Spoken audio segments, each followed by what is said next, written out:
Coming up on Capital Crossfire Live, GW students discuss what GW students think about the current political state of America, the amount of government dysfunction and what it means for the population, and the recent state election outcomes and what it means for the upcoming 2024 election. I'm Hayden Rometty, and from the GW TV studios here in Washington, D.C., this is Capital Crossfire.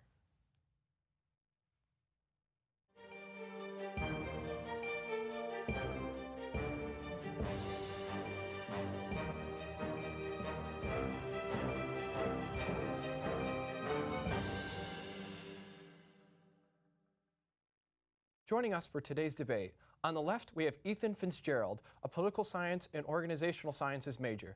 He's a sophomore and is a student association senator. We also have Ben Shapiro, a current first-year majoring in international affairs. Also on the left we have Liz Stoddard, a first-year majoring in political science. She's a student association legislative assistant. In the center we have Samuel Cluggish, a junior majoring in political science and economics. He is an intern for the Office of Capital Access at the U.S. Department of Treasury. Also in the center, we have Saleem, a sophomore majoring in political science and minoring in history. He's a student association senator as well as a United States Army private first class. And on the right, we have Eyad Sleem, a senior majoring in international affairs, concentrating on the Middle East and minoring in political science. He's the VP of Turning Point USA and the director of cultural integrity for the Lebanese Student Association. Our first topic today, myself along with Crossfire reporters Carter, Maria, Sophia, and Vivian went out on GW's campus and asked students what they think about the current political state of America. Let's take a look. Today we were out in Kogan Plaza asking students what they think about current political issues. Do you think Congress and the government should have age limits? Yes, I do. Why do you think that? I think that Congress and the government represent the future of the country, and the future of the country should be represented by people who will be living in it. Okay. How do you feel about America's current political climate? I feel like there isn't enough variety, and it needs to change, but I don't know how that would happen. Do you think that Trump will be reelected in 2024? I really hope not. I hope not. I think that'd be kind of crazy, but no, I don't think he will. Think it's likely that it'll be a rematch between Joe and Trump again? Likely? No. I don't know. I feel like Joe's really old, and I feel like Trump is just Trump. And so if it's both of them again, I think that'd be wild, but I'm not sure. Do you think if Trump is elected that there's a likelihood of another January 6th happening? Maybe. I mean, if he was able to, incite that before, then, I mean, it's totally possible, but I don't know. It's, kind of like a we'll see, but, I hope that doesn't happen again. So, yeah. What is one thing you'd change about the Democratic Party as a whole? I mean, this isn't necessarily Democratic Party, but politics in general is the focus on keeping people who are already in power and kind of bringing new voices to the stage. How do you feel about America's current political future? I feel worried because it's, politics is becoming, increasingly polarized, and I personally am a Democrat, but I feel like even the Democratic Party is going further away, and then younger voters they're turning out more, but we're not getting the same say as we should. And I feel like our representatives aren't, who they should be. Do you think Joe Biden should be the Democratic nominee for 2024? I don't. I think he wouldn't be, the worst choice ever, but I definitely don't think... I think, him during 2020 was a lot different than him now. And I feel like his popularity is going down with the Democratic Party, so it's not helping anyone. And I feel like if the election is close, him being the candidate definitely doesn't help. All right. Thank you. Okay. In the video, some doubted the return of a Biden-Trump election. Do you believe that they will both secure the nomination, and why? Want me to start? Sure.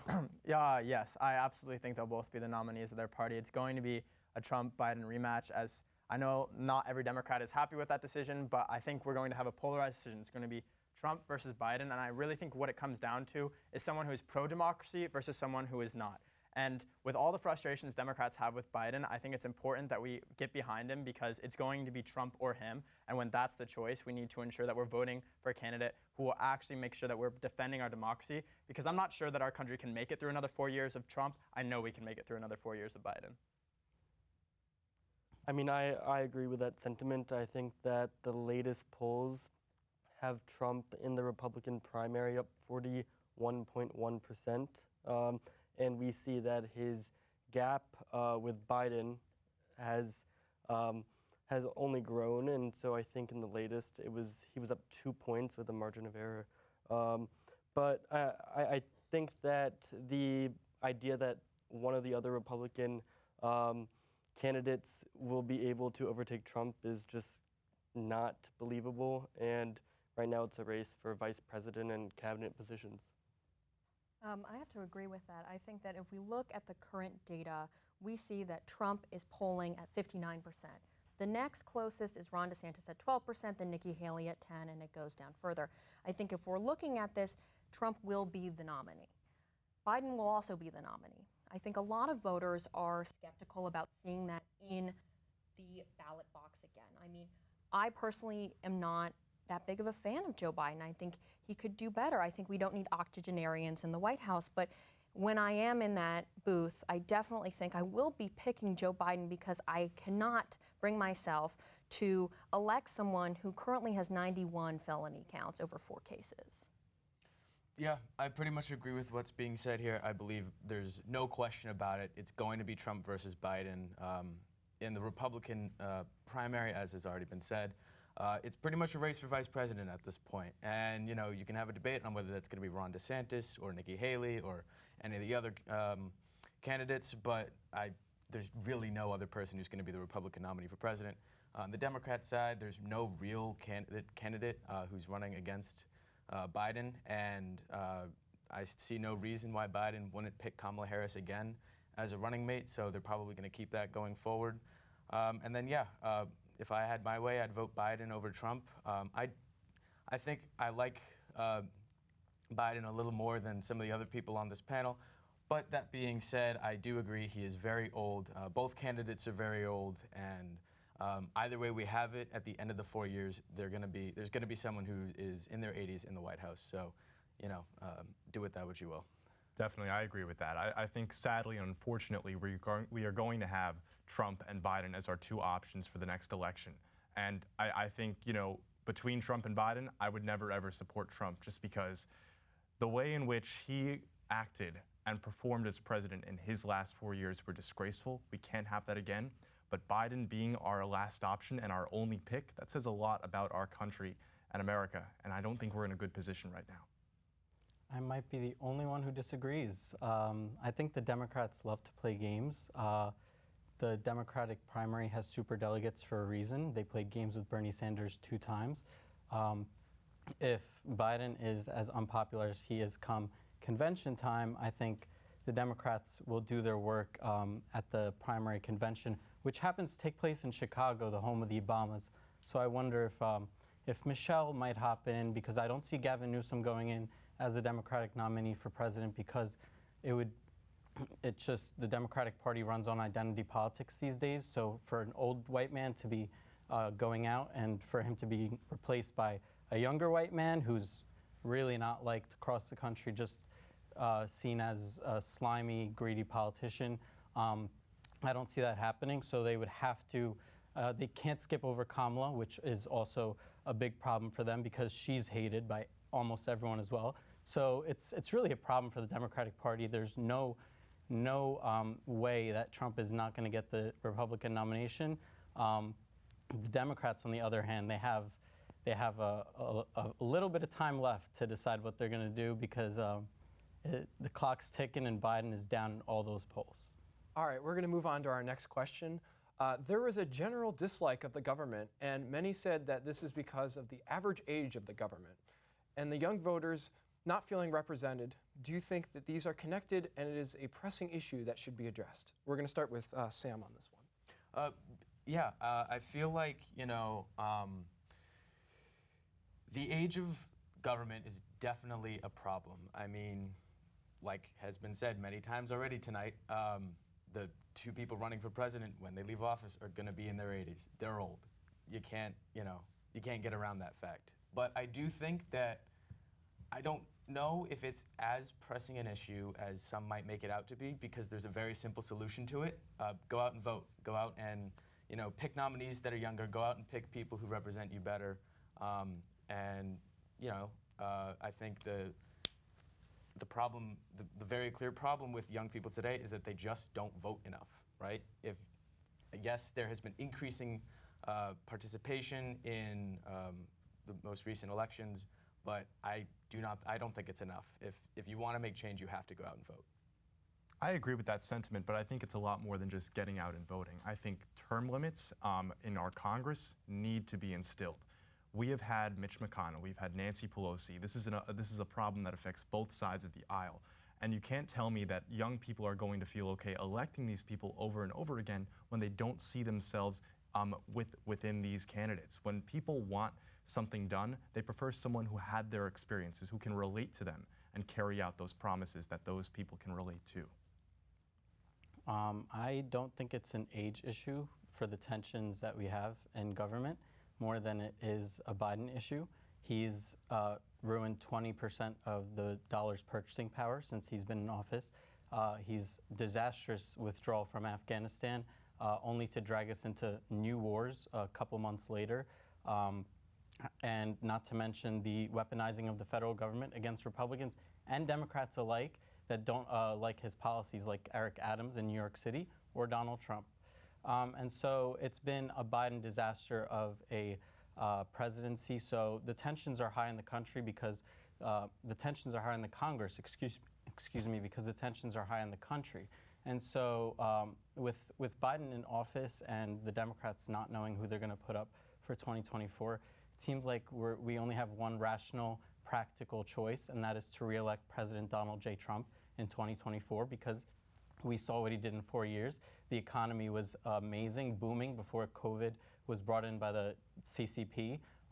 And honestly, if we're still out here talking about the right and the GOP are Nazis, it's just weaponizing and inciting violence against the Republican Party when we have people like James Hodgkinson travel from Illinois to Virginia to go commit a terror attack against congressional Republicans practicing for a charity baseball game because he's watching Rachel Maddow and the corrupt left-wing mainstream media tell him that the GOP and the Nazis are Nazis and Trump is a Nazi and Trump is Hitler, and all these connotations that drag people away from the actual problems in this country.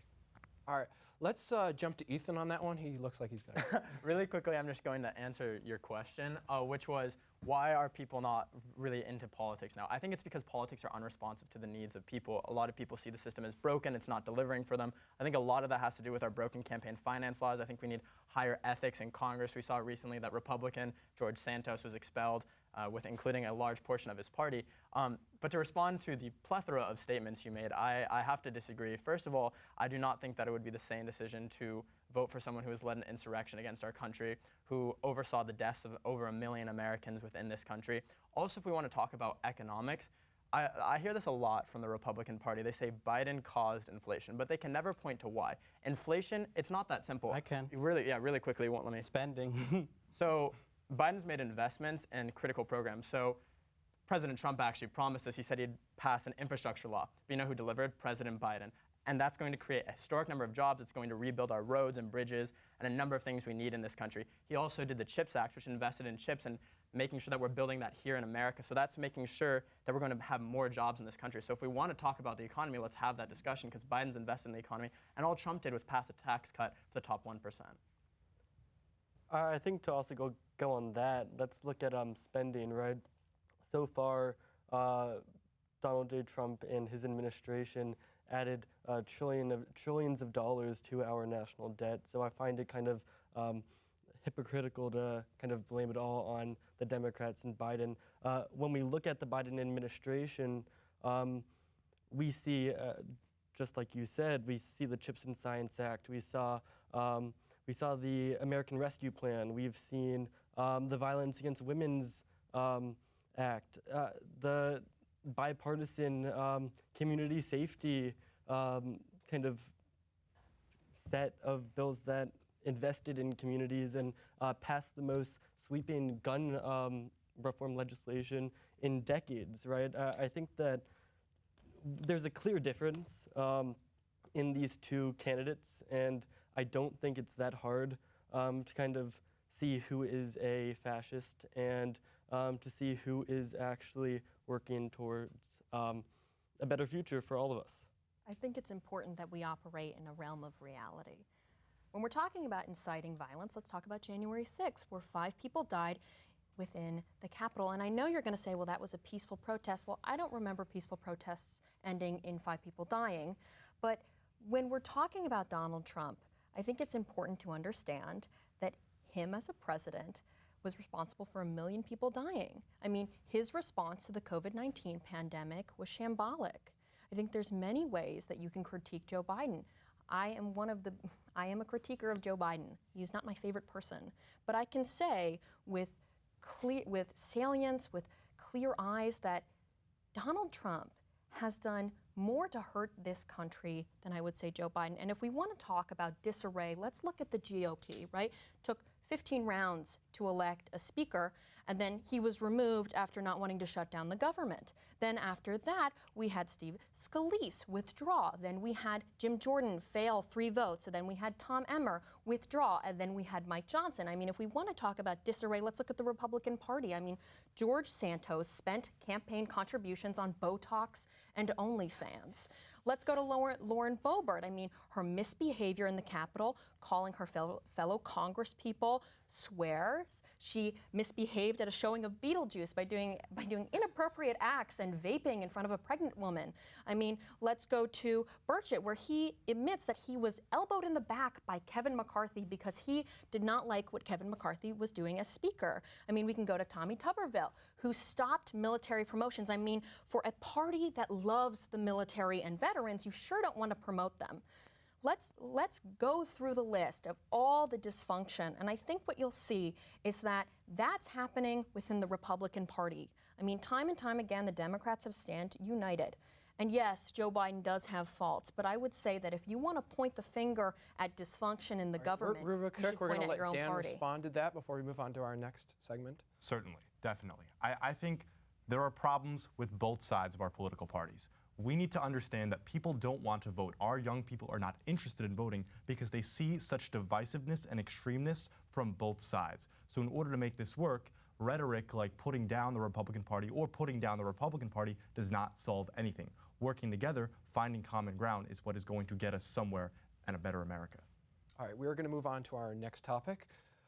Crossfire reporters Ali, Annalise, Sabrina, Kayla, Nina, Isabel, Jamie, Rory, and Alexandra spoke to Sarah Binder and Forrest Maltzman, professors of political science at GW, about the current dysfunctionality of the U.S. government. For example, Senator Bernie Sanders had to stop physical attacks on the Senate floor, and Representative Tim Burkett accused former Speaker of the House Kevin McCarthy elbowing him in the kidney all on the same day. Let's see what they have to say. Partisan polarization in all of its manifestations, it makes it really hard to give incentives to politicians to say, hey, let's solve problems. Often they're just rewarded for not solving problems. What's happening is that major problems aren't being addressed. Civilians often feel helpless in changing their government, but Binder says that they can change the tides. At the end of the day, it's the voters, because voters are choosing who they want to send to Congress in the first place. And of course, if you only give them polarized choices, it's hard to find someone more moderate to go to Washington. We are going to need to, at some point, change our institutional system.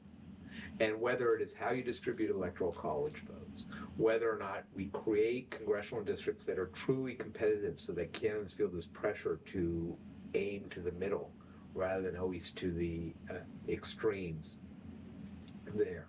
Those sorts of institutional changes, which could be done, would help a lot. But what's stopping institutional change is Democratic backsliding. Democratic backsliding can manifest in various ways, like undermining the rule of law, attacks on the independence of the judiciary, restrictions on media freedom, electoral manipulation, and the concentration of power in the hands of just a few. Political scientists generally, and certainly during and the wake of the Trump administration, point to a lot of signs of what we call Democratic backsliding. We see it in the states, we see it in sort of the, say, for example, the Voting Rights Act and the difficulty of using the Voting Rights Act because the courts keep chipping away at it or because state legislatures chip away at it. At the end of the day, we have this really robust Constitution, but you also need norms. You need people to respect the rules of the game and not to try to bend and rip them up. The founders crafted the system. They crafted it in such a way that made dysfunctionality actually more likely.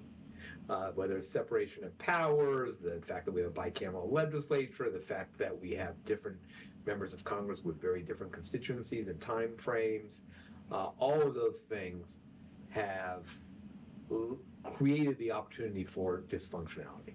I'm deeply worried about it because not only are we not addressing major problems, but one of the prices of this is that it's leading people to question our entire political system, and it's leading people to question democracy. And I actually think that democracy itself is really on the line if government continues to be so dysfunctional. We do see problems being solved even in periods of polarization. The question is, like, what does it take to get both parties to want to go to the table?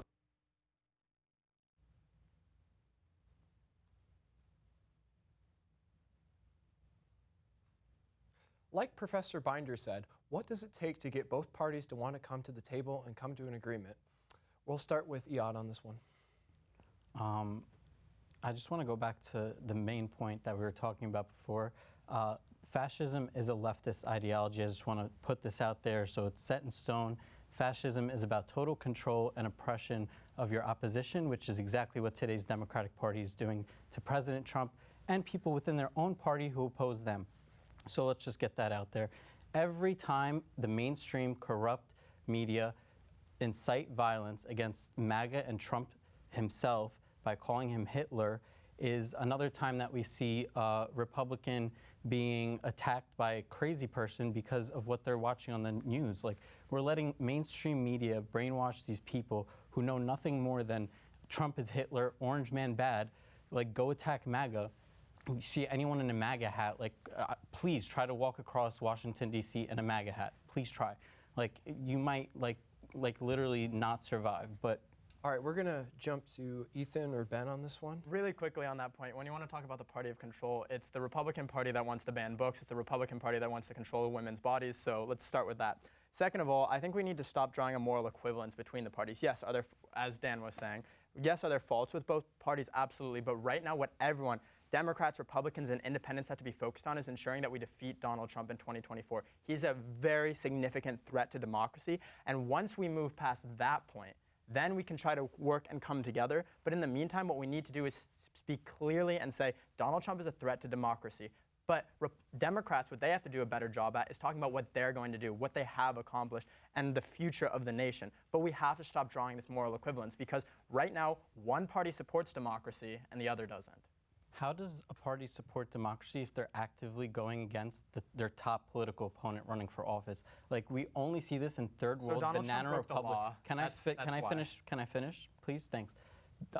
Donald Trump is the leading figure in the Republican Party for president. He's ahead by 60% in the primary polls. He's most likely going to be the nominee for the party.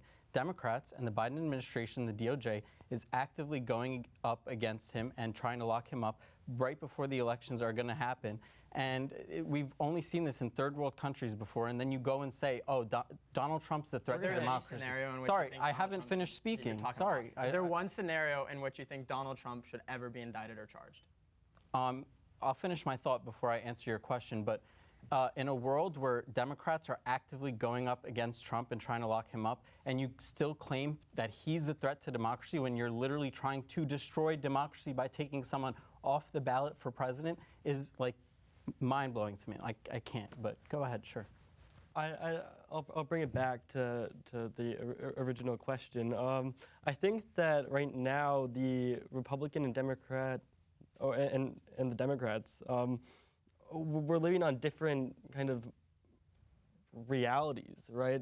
I mean, we hear about these things called alternative facts, which don't actually exist, right? The sources some of these people get their information from, they're so skewed, and it affects both sides, right? But I think that when we look at the populism that Trump brings to the table, right, where his followers will do anything and everything, they will carry out his orders, right? I think that's really scary, but also just the hold he has on the Republican Party, right?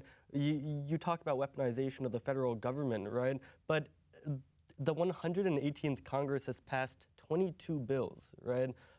Opposed to the 325 or 375 bills in the 117th.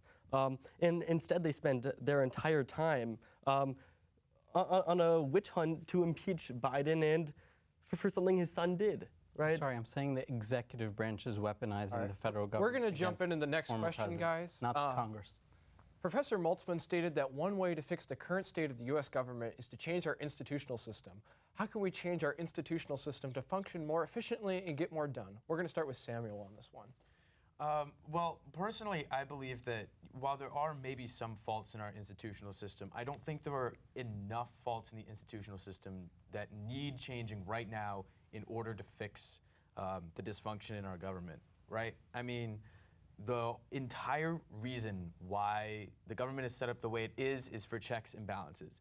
Yeah, democracy takes a while. It's slow. You got to get a bunch of people to agree on the same thing to get bills passed through in order to, enact laws. But the alternative to that is like dictatorships, and I think everyone here would agree that dictatorships inherently not the best political system. Yes, they're fast. Yes, they're efficient. But personally, I don't want just one guy running the show. I would like maybe more. Maybe like, I don't know, 535, 536 people running the show. And so I feel like, yes, maybe there's some changes to be made. Maybe, maybe the way we elect people might need to change at some point in the future, changing from a direct ballot to maybe ranked choice voting or something like that. But I don't think we need to, abolish the Electoral College or, increase the number of people in the House or, pack the court or something like that to get incredible change to happen. All right, Liz or Dan, you guys have a response? I would have to agree. I think that our institutions allow for there to be checks and balances. What I think is important is that we should set up term limits and stricter codes of ethics. I also believe that what's important is to make sure that we sort of are abstaining from electoral political violence as well, and that there are punishments for inciting those acts. I think that there's a lot of ways that you can sort of change the institutions, but I think the institutions as a whole serve an important purpose.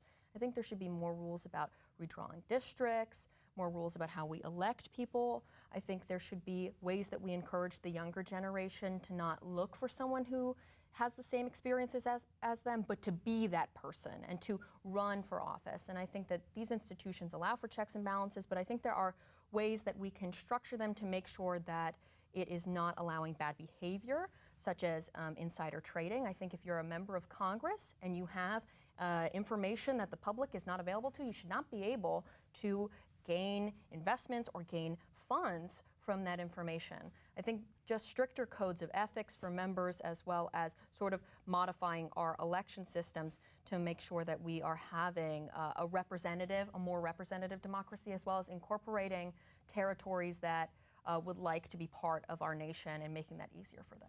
I certainly agree. I don't think we shouldn't be doing anything. I think gerrymandering is one of the largest issues that's impacting this country right now. You got to take recent examples like Jeff Jackson.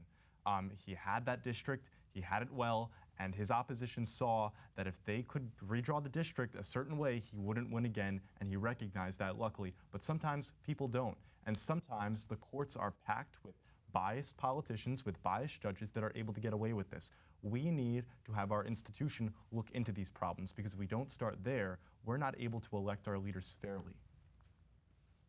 I kind of think that, I've heard term limits and stuff like that, and I think that kind of just creates more of an issue. I think we instead need to open up kind of people's ability to actually run for office, right? I think that we first have to do campaign finance reform, right? PACs donating millions upon millions of dollars to the same people every 2 or 6 years, right? And then it's just the same thing over and over and over again. I think that self-funding is a huge issue. I also think that you should be able to run for any office at 18 years old the second you start paying taxes. I mean, run. You might not win, but it's an option, right? We are all part of this representative democracy, and I should be able to represent the people who agree with my views, and I want to be able to represent them wherever I go. And so I just think we have to remove the kind of systems that just keep the same people over and over and over again. Yeah. I would agree with what everyone's. We're actually real quick. We're gonna pivot to our next question, last question of this segment here. Should Biden be taking a backseat on issues or act more as a vocal force? Let's start with Samuel on this one. Right. I believe, well, Biden is the president, and whether or not he should be taking a more vocal, act as a more vocal force and taking a backseat on issues, honestly, it's up to how he wants to run his campaign. If he comes out swinging right now at this point in time, there's a chance that he,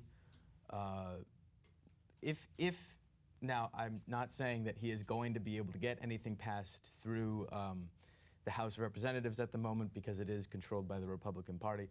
But were he want to try to get any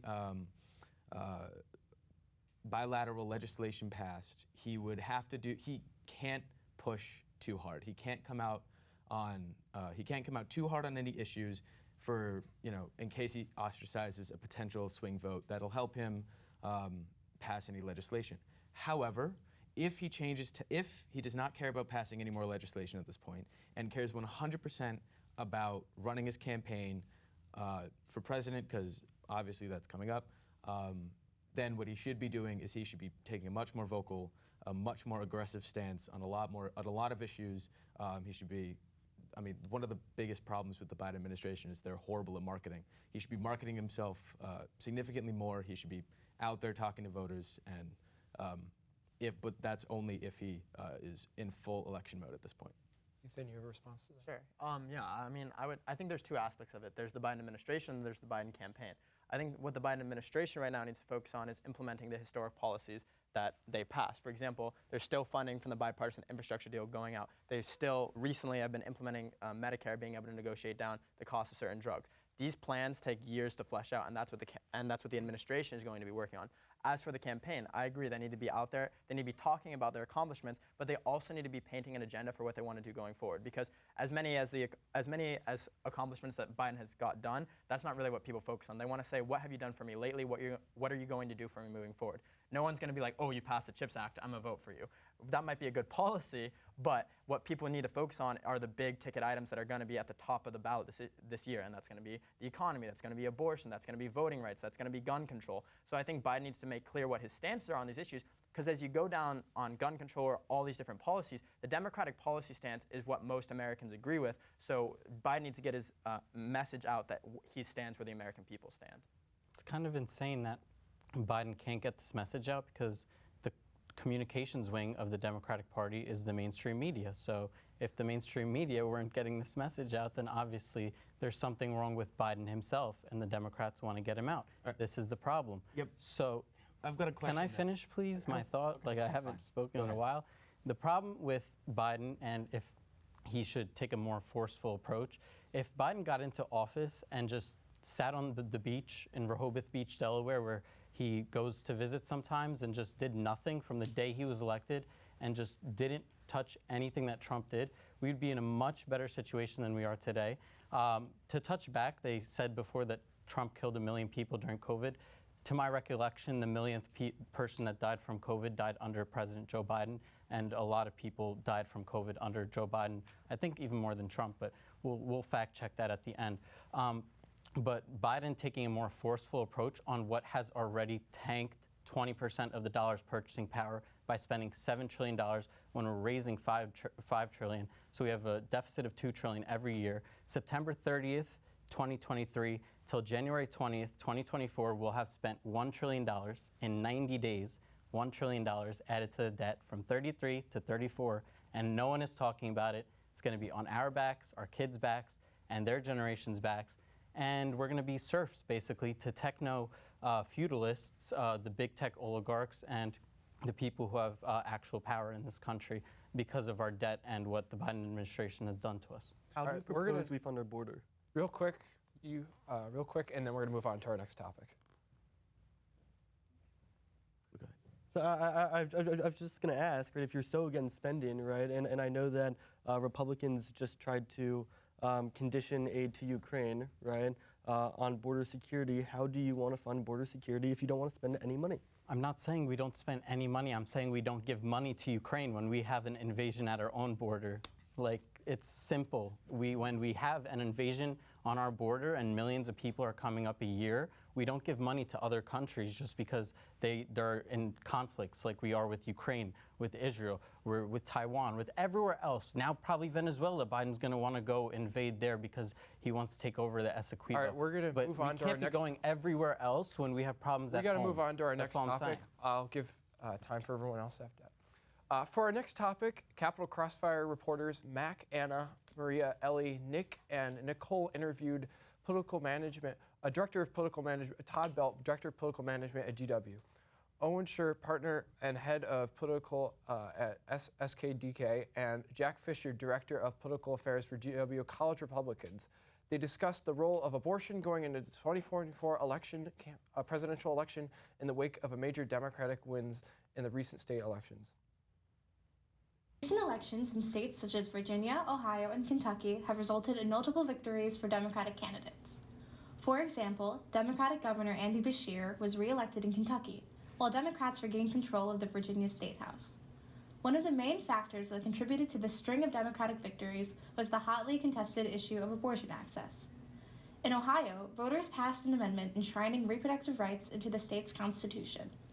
In Pennsylvania, Democrat Daniel McCaffrey won a seat on the state's Supreme Court, which many attribute to his campaign's focus on abortion. The 2023 election gives us pretty good insight into what the playbook will be for Democrats in 2024.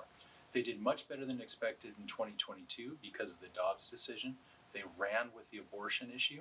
They found in 2023 that it continued to have legs as an issue, to continue to be important to voters. And I anticipate that that will be the same thing in 2024. A lot of the Republicans who are running in the primary campaign and have run in the primary campaign have sort of got into an arms race as to who can be the most pro-abortion and who wants the fewest weeks allowed in perhaps a federal law or at least within their own states in terms of abortion restrictions. And this is actually to their detriment. While it works with the Republican electorate in the primary election, this will have negative ramifications in the general election when a more moderate electorate will be choosing the president.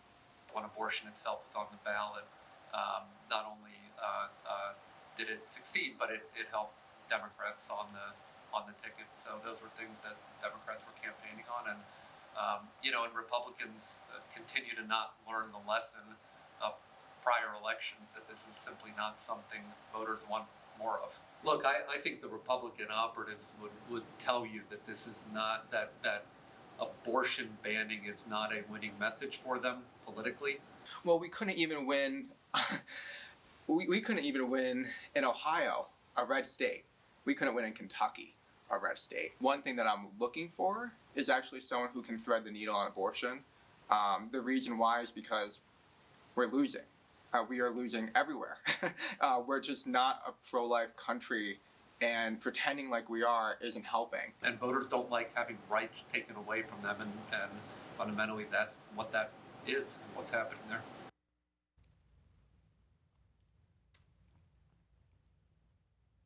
How should Republicans approach the issue of abortion if they want to win in 2024? We'll start with Liz on this one. I think when we're talking about how to thread that needle on abortion, let's just look at the statistics. Let's start in Kansas. That's a state Trump won by 18 points, right?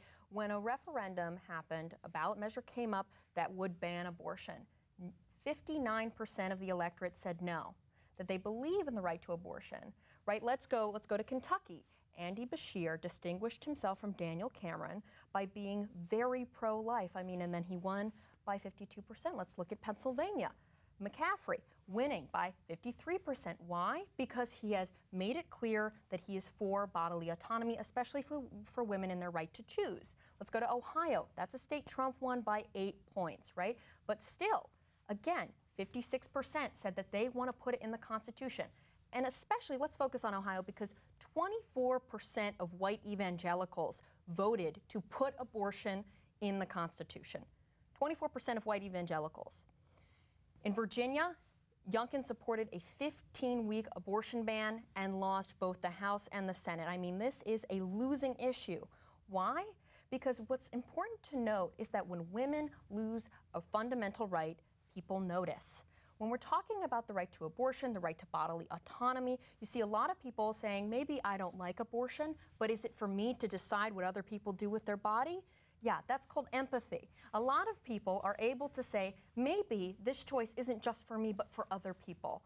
And I think it's really important to notice that the Republican Party tends to make this issue a priority when it is a losing issue.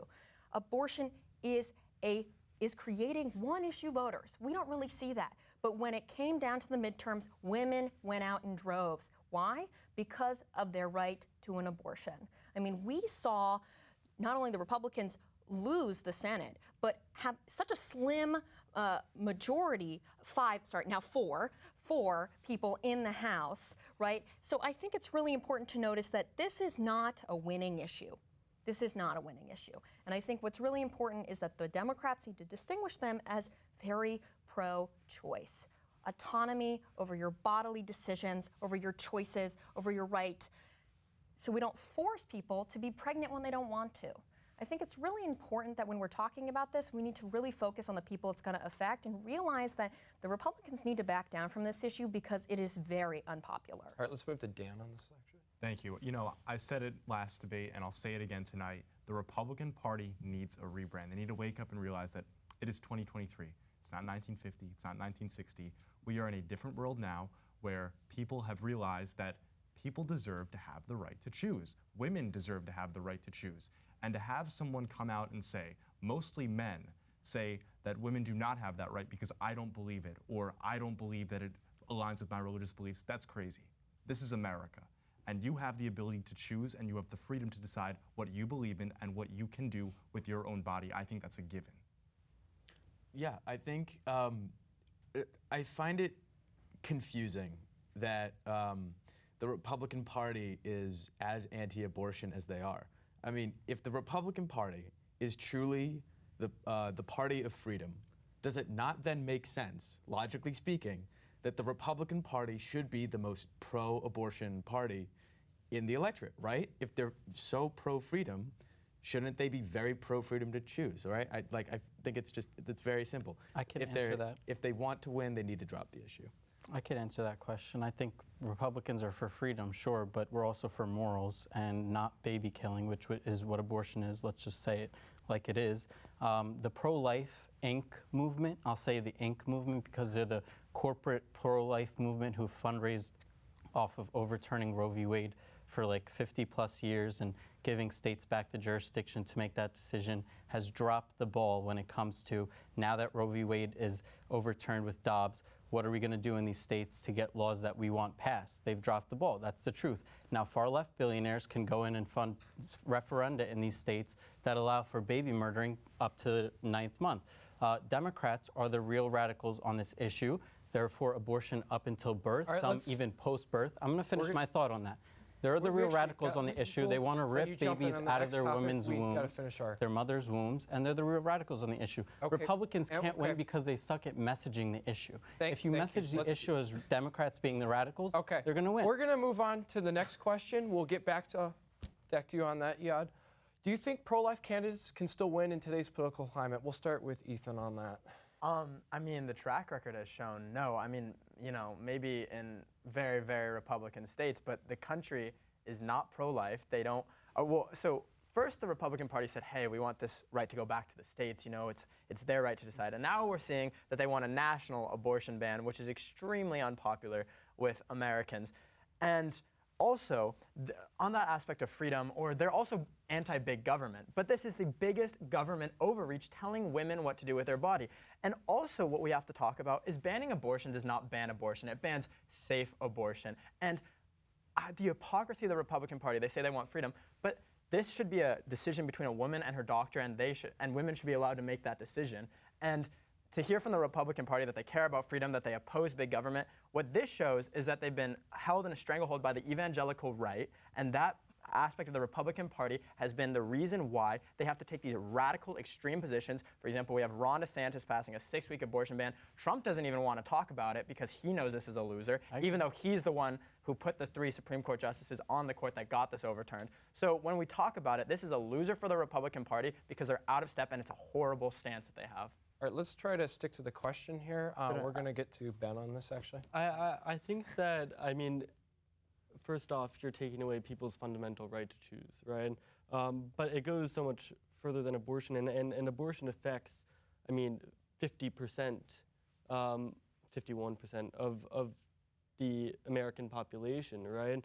But it's the Republican Party as a whole stripping right after right and opportunity after opportunity from the American people, right? Banning books, right? I mean, just the assault on what they consider wokeism, right? But is actually just, I would say, again, government overreach, right? Their assault on affirmative action, right? Their assault on institutions being able to decide their process of admitting students, right? Student loan forgiveness, trying to help our kind of our young people to have more disposable income so they can invest in our economy and they can live better lives instead of having to wait 25 years to pay off their debt, right? It's just time after time we see this overreach of the extremist Republican Party, and it's going to keep going down that road, and I think that that's why we really need to see a change. And all right, let's abortion get is just the start. to Liz on this. Let's try to stick to the question. Can pro-life candidates still win today? My answer is unequivocally no. I think, let me just sort of bring it down to sort of talk more casually about this, because I don't think anyone on this stage here has ever experienced a period except me. So let's talk about this, right? A period between 2 periods, that's 28 days, that's 4 weeks, right? Now, a lot of people think a menstrual cycle is gonna come like the tide, right on time, as always. Well, I hate to tell you this, but menstrual cycles tend to be a little wonky, kind of do whatever they want. So if you miss a week, nothing to fret about. If you miss another week, something's going on, and by then you're pregnant and you can't get an abortion, right? So let's think about this, right?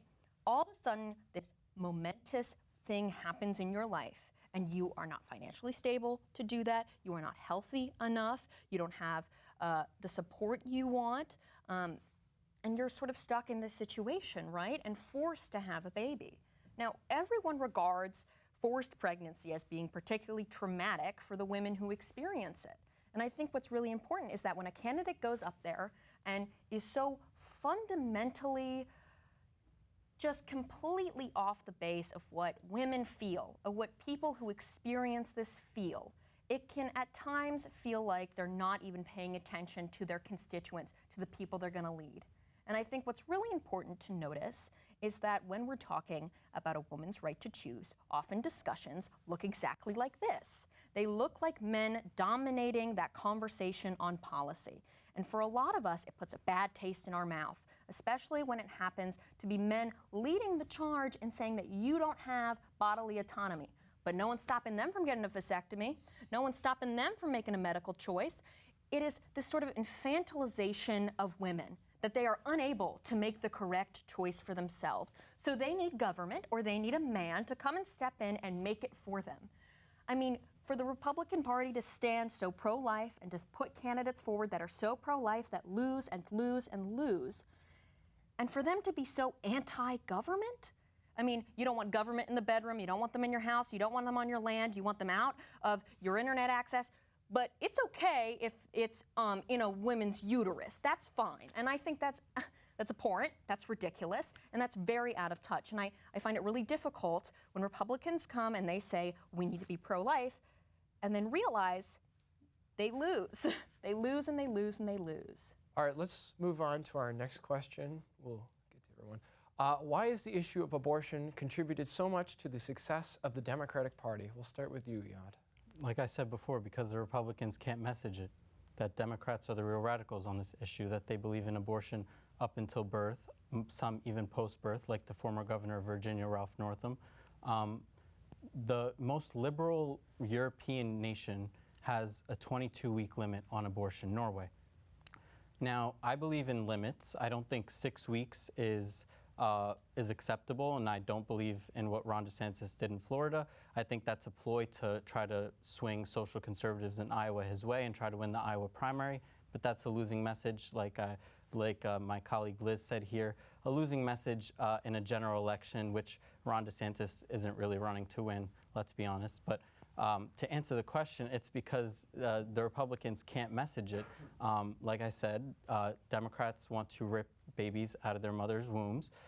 That is what Trump ran on in 2016, and he won being a pro-life president because he gave the American people an insight into what abortion actually is. And that's why he won. I think a pro-life president can be elected again. I think a pro-life president will be elected again in 2024. It'll be Donald J. Trump. He is the one that overturned Roe v. Wade with his 3 justices, but he also is the one with the most amount of common sense in the Republican Party right now running for president about abortion and having acceptable limitations for rape, incest, or the life of the mother. Just to bounce off that question, are we the people to make that decision? There's not an MD in sight. So I think a bunch of college students saying when a person can have a baby is probably not the right thing to do, nor are politicians who have never spent a day in medical school doing any substantial research as to what happens with the female reproductive organs. I mean, if I asked any of you an extensive quiz as to what a period is and how does that happen, I would gander that at least one of you would get one question wrong or all of it wrong, because often men do not realize that we are talking about the intimate sections of a woman's body and their personal agenda and what they want to do with it. And so I think by saying that we need to have limits on abortion, I mean, what's your medical basis for that? What's your research basis for that? And I think that Trump didn't win because he was pro-life. He won because nobody liked Hillary Clinton, okay? I think it's really important to notice that not only did he overturn Roe v. Wade, but every Republican election in important battleground states or every ballot measure that comes up fails. Fails, fails, fails, fails. So square that circle for me. Square that circle for me, because if you say it's because of the media and some sort of deep state solution, I'm asking you, give me a statistic, because I can give you one. 61% of people support abortion across the board. I can give you another statistic. Pre-Roe, 130,000 women died. Sorry, 130,000 women had illegal abortions and 38 died. All right, we got to move on, guys. Where people are dying. We're going to move on to rapid fire here. So, okay. So now we'll move on to our last segment of the night, rapid fire topics. Former Speaker Kevin McCarthy announced earlier today that he will resign from Congress at the end of the year. Do you believe that he's doing the right thing? And does this show the American people about what does this show about show the American people about the current state of the U.S. government? We'll start with Dan. Thank you. I think that he did do the right thing. I think after the debacle, the circus that we had with Kevin McCarthy basically selling his soul away to get the speakership of the House, this is what he had coming to him, unfortunately. I say unfortunately because the structure of our government has become so unstable because of deal-making, because of partisanship, because of things like that Kevin McCarthy has done. So I think he is doing the right thing to step down, and I think it shows that we have a long way to go to become a more stable and more representative democracy.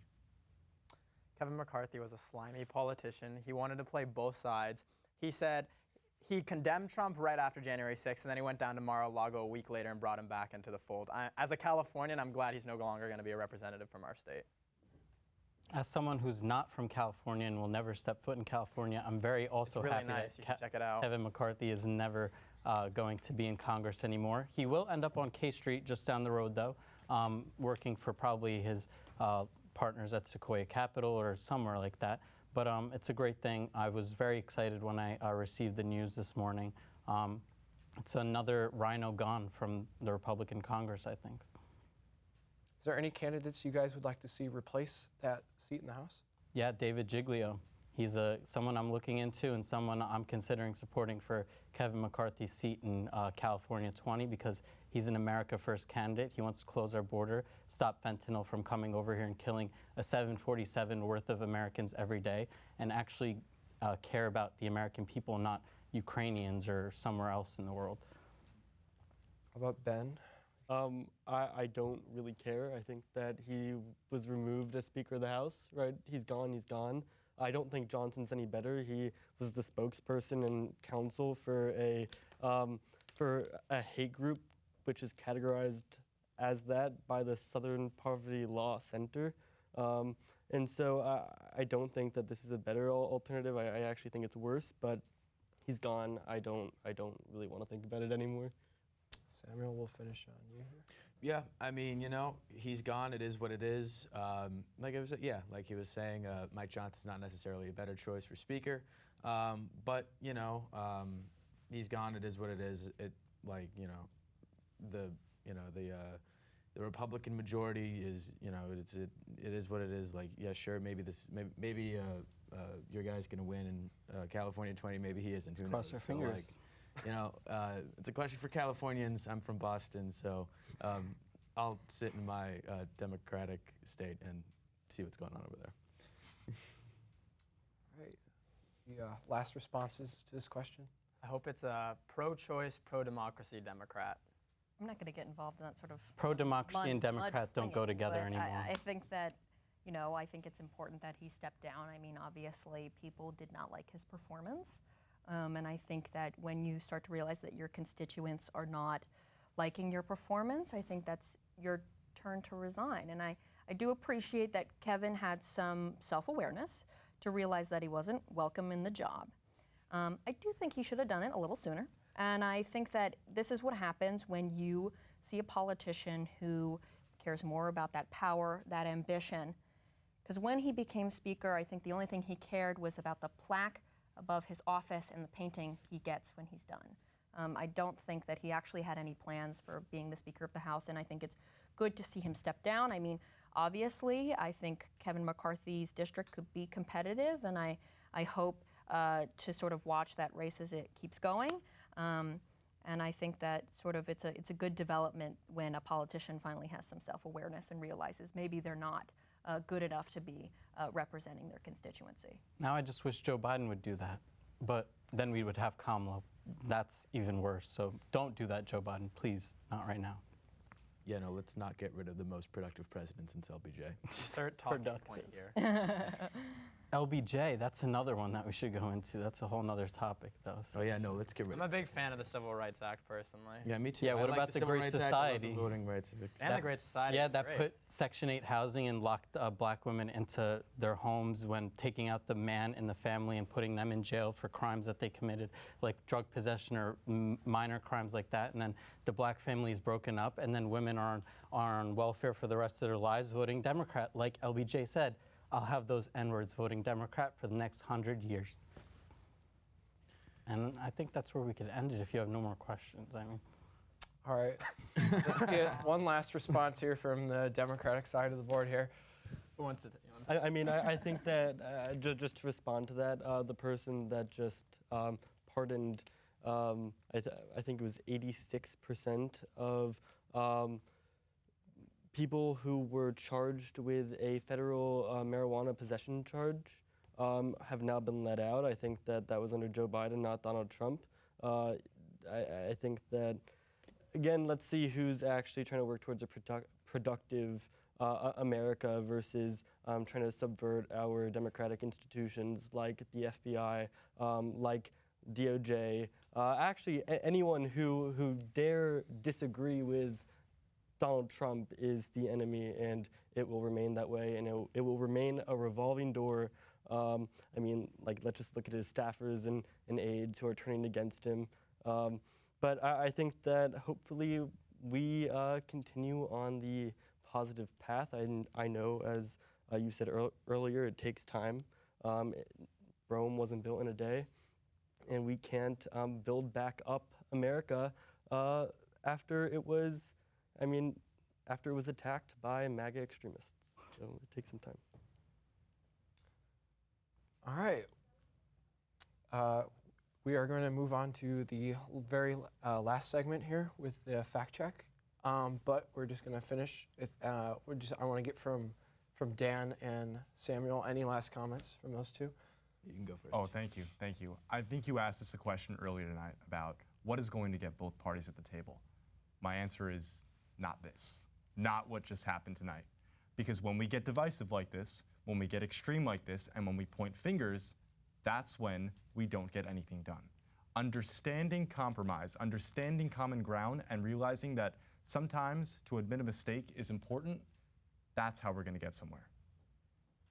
Yeah, I entirely agree. I think bipartisanship is the best way forward. Yeah, both sides are going to have to compromise, but at the end of the day, if everyone can work together, even though we are in a very polarized point in our history, I think that, working together to get good common sense laws passed is honestly the best way forward for this country. And I think, whether or not we're headed there is up for debate, but, take that as you will. All right. We're going to move on to our fact check here. Capitol Crossfire does not condone any inflammatory language or offensive language of the statements of the debaters tonight. To start off, at the beginning of the debate, Ethan and Liz both All right. I'm your fact checker for tonight. To start off, at the beginning of the debate, Ethan and Liz both dropped statistics on Trump's data in the polls, according to the most recent 538 polling data. Trump is up to 59.6% in the primary race, so just clarifying those statistics that were brought out at the beginning. Also, Eyad said that COVID-19 pandemic was brought on by the, quote, CCP, end quote, which stands for the Chinese Communist Party. This is a common conspiracy theory that has been thoroughly debunked by various news sources. Eyad also said that abortion is, quote, baby killing, unquote, and mentioned, quote, post-birth abortions, unquote. First off, the question asked was concerning the politics of abortion, not the morality of the issue, and additionally, regardless of personal views, abortion is regarded as termination of pregnancy. And as such, there is no such thing as a post-birth abortion. Due to time constraints, rapid-fire questions were not fact-checked. Thank you, fact checker. Well, that's all the time we have tonight on Capitol Crossfire. Be sure to check us out online at www.gwtv.com and follow us on Instagram, TikTok at GW Capitol Crossfire. For all of us at GWTV, I've been Hayden Rometty. Thanks for getting in the Crossfire tonight. And from all of us here at Capitol Crossfire, see you all next semester.